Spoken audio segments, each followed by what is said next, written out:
জুবাইরের বাবার সামর্থ্য নাই এখন, মানে চিকিৎসার খরচ বহন করার প্রায় 15 লাখ টাকার মতো লাগবে। এর আগে জুবাইরের বাবা বিদেশে চিকিৎসা করছে। তো এখন যে জুবাইর সুস্থ হয়ে গেছিল, এখন দিন দিন যে জিব্বা বড় হয়ে যাচ্ছে, যে জিব্বা ঝুলে যাচ্ছে, ফেজের থেকে জিব্বার সাইজ বেশি।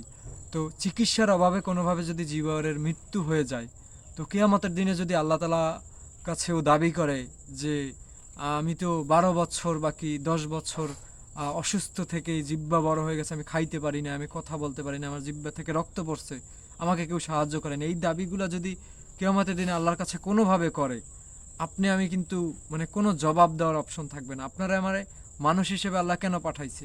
কিছু আল্লাহর জন্য সেবা করার জন্য, আমাদের প্রতিবেশীর জন্য এগিয়ে যাওয়ার জন্য, প্রতিবেশীর বিপদে আপদে হেল্প করার জন্য।